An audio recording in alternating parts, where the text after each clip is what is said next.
Donc, j'ai eu un léger souci avec l'appareil qui est en train de me filmer. Donc, du coup, il y a une petite partie du tuto que vous n'avez pas vu, mais c'est pas utile parce qu'en fait, cette partie-là, ça faisait partie du processus de jailbreak qui n'est pas qui n'est pas l'objet de ma vidéo en fait. Donc, je vous montrer juste comment je fais mon jailbreak, mais je ferai une autre vidéo pour vous montrer comment concevoir les clés USB pour pouvoir faire booter sur les machines Windows et avoir les utilitaires de jailbreak.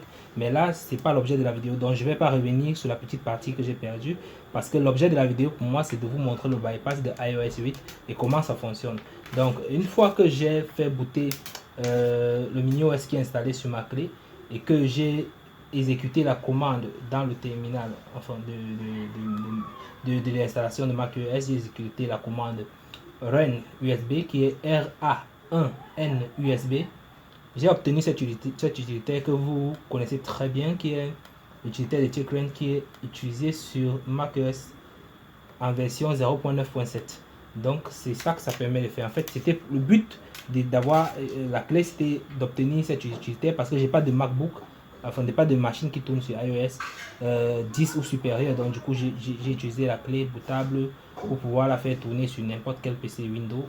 Et moi, j'ai fait tourner sur mon Dell. Donc du coup, je branche mon câble USB Lightning pour connecter mon iPhone à l'ordinateur et faire mon jailbreak. Donc l'objet de la vidéo, comme je disais tout à l'heure, c'est de vous montrer comment bypasser iOS 13. Donc là, je branche mon iPhone. Hop. Donc je vous ai déjà dit pourquoi le mien est sur la paume. Je l'avais déjà fait bypasser avant. Donc j'ai dû réinitialiser pour vous montrer comment ça se passe. Donc en vérité, ça ne serait pas comme vous. Si vous avez même un iPhone qui est désactivé, ce sera pareil. Ça ne change rien. Ou alors un iPhone qui demande à être restauré. Et j'ai eu à utiliser. Je pense que ça ne change toujours rien. Peut-être ça dépend des modèles, mais j'ai eu à le faire avec un iPhone 5S. J'ai pas eu de problème. Donc l'état de l'iPhone n'importe pas vraiment du moment où il démarre, je pense. Même s'il est bloqué sur le code, le verrouillage de l'écran, c'est pareil. Parce que de toute façon, au niveau du jailbreak, vous allez être en mode recovery, puis en mode DFU. Donc ça n'aura plus vraiment d'importance. Donc là, je fais le jailbreak avec l'utilitaire de checkra1n. C'est un peu, enfin, vous ne pouvez pas bien voir parce que, comme je vous ai dit, j'ai posé mon Samsung sur un tripode, donc du coup, il est assez éloigné et je peux pas prendre le téléphone pour le rapprocher de l'écran. Donc en faisant la vidéo pour créer l'utilité de jailbreak, je vais prendre soin de mieux filmer pour que vous puissiez exactement voir ce qui se passe sur l'écran. Mais là, ce qui est important pour le moment, c'est ce qui va se passer après. Donc pour l'heure, je vais lancer le jailbreak, je clique sur Start. Déjà, beaucoup connaissent la procédure, donc que ce soit sur Mac ou sur le mini utilitaire, c'est pareil. On clique sur Start, on clique sur Next. Et hop, on patiente.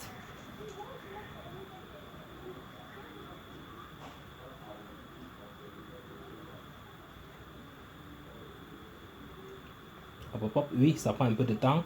Oui, encore une fois, c'est pas très long de toute façon. Voilà, on est sur le mode recovery en fait de l'iPhone. Et on a la deuxième étape de l'utilité checkra1n qui nous demande de passer en DFU avec des petites indications à l'écran pour nous aider à le faire assez facilement. Sur un iPhone 8 ou, enfin, je pense que c'est à partir de l'iPhone 8 ou peut-être de plus, je ne me rappelle plus. Je pense que c'est le 8.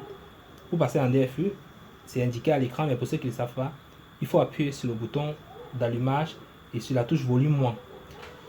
On les maintient ensemble pendant plus de 5 secondes et puis on relâche le bouton power en maintenant le bouton volume down ou volume bas pendant à peu près 8 secondes.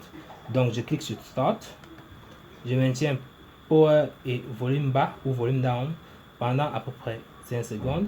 Je relâche le bouton power tout en gardant la main sur le bouton volume bas ou volume down.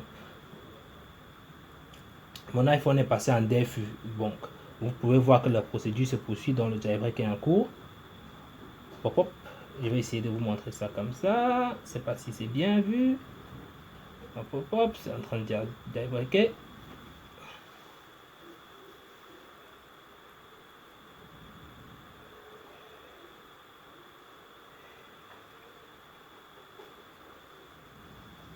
Ok, là, le jailbreak est terminé. Mais je suis toujours sur mon écran avec mon logo Apple noir et le fond blanc. Oui, comme je vous ai expliqué, c'est déjà parce que j'avais eu à le bypasser. Donc, c'est pas grave. Chez vous, vous serez à l'accueil normal avec l'écran qui vous dit appuyez sur la touche Home pour accéder à l'écran d'accueil, un truc du genre. Donc, maintenant, c'est pas important l'écran sur lequel vous allez vous trouver, où moi je me trouve. C'est que moi, j'étais pas dans un état normal au départ. Donc, c'est normal que je me trouve dans cette. J'avais fait un bypass avant, donc du coup c'est normal que je sois dans cet état-ci. Mais vous, vous serez dans l'état normal après un jailbreak où vous serez avec le petit écran qui vous demande d'appuyer sur la touche Home pour accéder, je sais pas, au springboard de votre appareil. Donc, j'ai cliqué sur Done. Je redémarre ma machine sous Windows cette fois-ci. Pop, pop.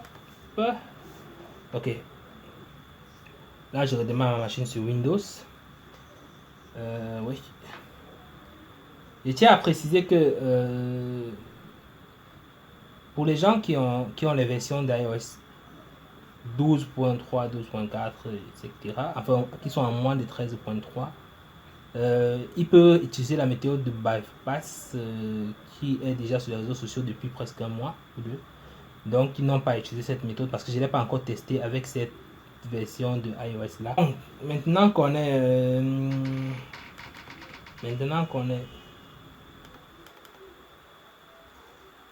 maintenant qu'on est sur Windows, l'utilitaire de bypass, en fait, je l'ai téléchargé sur un site de FRP Bypass, enfin, sur sa chaîne YouTube.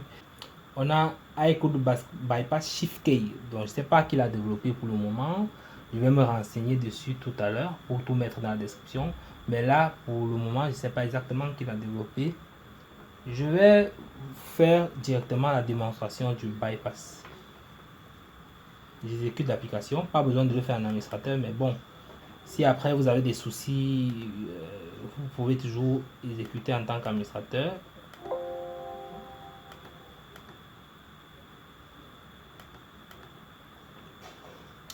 Ok, une fois qu'on est sur cet écran-ci, tout ce qu'on a fait, c'est cliquer sur Bypass 13.3. C'est à l'extrême droite de l'application. Parmi tous les petits boutons bleus qu'on peut voir sur l'application, c'est Bypass 13.3.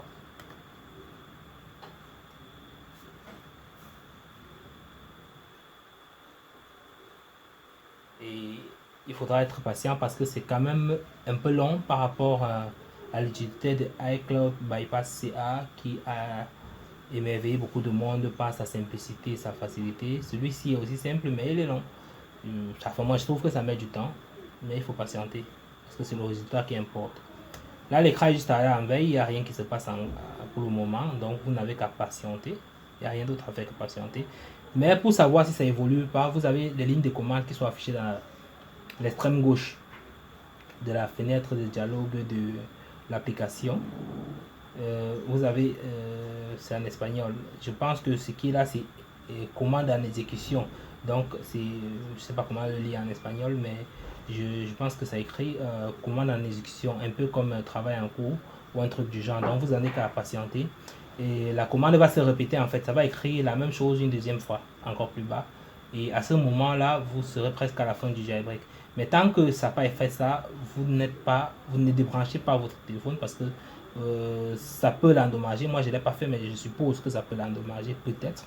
Ou alors, vous serez obligé de le restaurer peut-être par iTunes. Mais il faut laisser faire l'application et être juste patient parce que ça peut prendre assez de temps. Donc, moi, je vais patienter.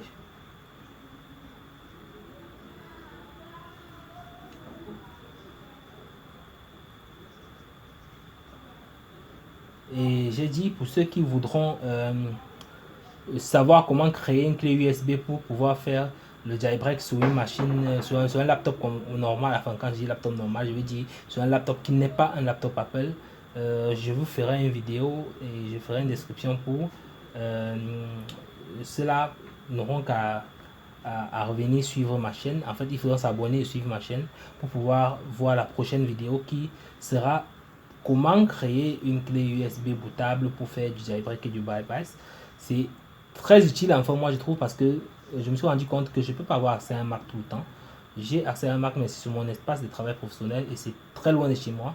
Donc du coup, quand je veux faire un bypass pour quelqu'un, je suis obligé de me rendre à mon travail ou d'attendre le lendemain quand je vais au travail. Alors que avec cette utilité, moi je peux le faire assez facilement à la maison. Une fois que j'ai booté sur mon laptop et que j'ai accès à mes applications de jailbreak et de bypass, je peux le faire à la maison assez facilement.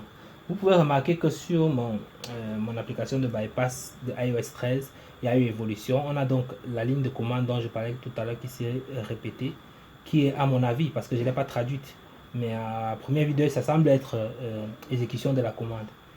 Voilà. Une fois que la deuxième ligne s'est exécutée, vous pouvez appuyer sur la touche Home et comme par magie, vous êtes sur le springboard de votre iPhone. Mais il ne faut pas se réjouir trop rapidement parce que oui, à première vue, tout est fait et on peut jouir de son appareil comme par le passé. Comme ça se faisait quand il y a quelques jours, on faisait du bypass de iOS 12.3. On pouvait tout faire avec son appareil sauf appeler, envoyer des messages ou utiliser des données mobiles. Ici, on a encore ce problème parce que on a même plus grave que ça comme problème parce que